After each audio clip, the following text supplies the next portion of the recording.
नमस्कार, मैं वेद प्रकाश धाकड़ है हरियाणा में आपका हार्दिक स्वागत है, अभिनंदन है।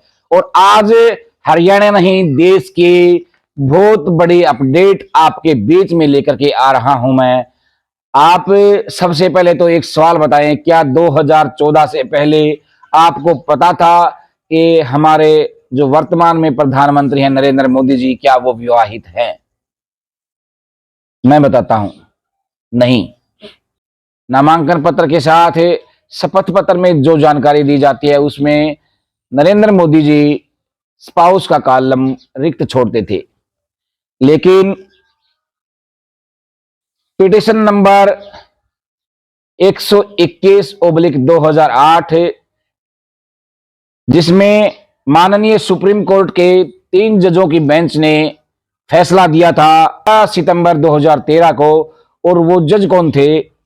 माननीय जस्टिस पी सदाशिव, माननीय जस्टिस रंजना प्रकाश देसाई और माननीय जस्टिस रंजन गोगोई। 3 जजों की बेंच थी, उसमें ये फैसला दिया गया था कि नामांकन पत्र के साथ दिए जाने वाले शपथ पत्र में कोई भी कॉलम खाली ना छोड़ें। अगर कॉलम खाली छोड़ दिया जाता है तो रिटर्निंग अधिकारी उसका नामांकन पत्र रद्द करेगा। बहुत बड़ी बात है। और 2014 में जब माननीय नरेंद्र मोदी ने वाराणसी से चुनाव लड़ा तो उन्होंने अपने स्पाउस के कॉलम में यशोदाबेन का नाम लिखा था। जी, माननीय सुप्रीम कोर्ट के आदेश पर उन्होंने कॉलम में स्पाउस का नाम लिखा था, अन्यथा उससे पहले वो नाम नहीं लिखते थे। आज हम बात करेंगे हरियाणा की। हरियाणा में विधानसभा के चुनाव हैं और विधानसभा चुनाव में माननीय सुप्रीम कोर्ट के इन आदेशों की धज्जियां उड़ाई जा रही हैं और ये धज्जियां उम्मीदवार के साथ साथ रिटर्निंग अधिकारी भी उड़ा रहे हैं। चुनाव आयोग भी उन पर ध्यान नहीं दे रहा है। हमारे निवर्तमान मुख्यमंत्री हैं नायब सैनी जी, जो 11 लाडवा विधानसभा से भारतीय जनता पार्टी के उम्मीदवार हैं। उन्होंने अपने नामांकन पत्र के साथ जो शपथ पत्र दिया है उनमें अनेक कॉलम रिक्त छोड़ रखे हैं। एफिडेविट का पहला ही पेज होता है, उसमें ऊपर लिखा होता है नेम ऑफ द हाउस। भाई, आप किस हाउस के लिए चुनाव लड़ रहे हैं उस हाउस का नाम लिखना होता है। लेकिन माननीय नायब सैनी ने वहां पर लिखा है नोट एप्लीकेबल।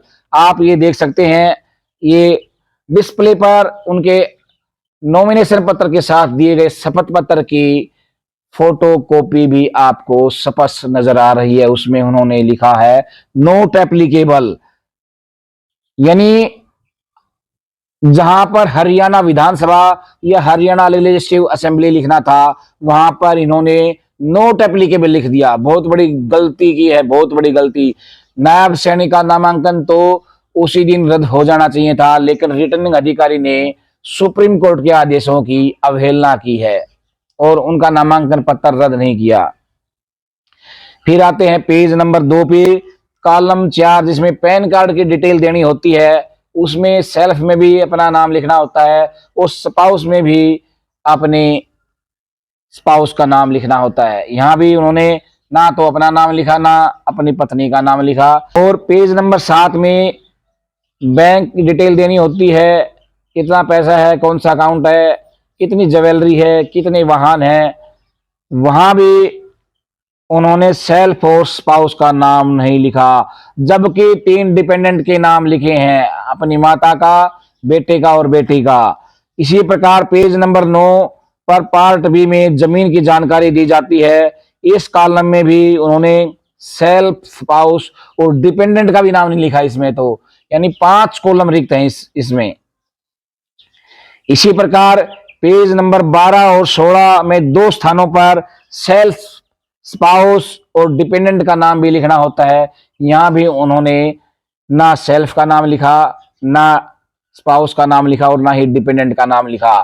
तो रिटर्निंग अधिकारी को चाहिए था कि नायब सैनी का नामांकन रद्द करता, लेकिन वर्तमान में मुख्यमंत्री हैं, बीजेपी की सरकार है, केंद्र में भी बीजेपी की सरकार। तो ऐसे में क्या रिटर्निंग अधिकारी हिम्मत कर पाएगा कि कानून की पालना हो और नामांकन रद्द हो? नहीं। इसलिए नायब सैनी जी चुनाव लड़ रहे हैं, उनका नामांकन रद्द होना चाहिए था। सुप्रीम कोर्ट के आदेश की धज्जियां उड़ाई जा रही हैं चुनाव आयोग द्वारा। आखिर चुनाव आयोग कब सुध लेगा? कमेंट सेक्शन में अपनी राय जरूर दें। धन्यवाद। नमस्कार। मैं वेद प्रकाश, धाकड़ है हरियाणा।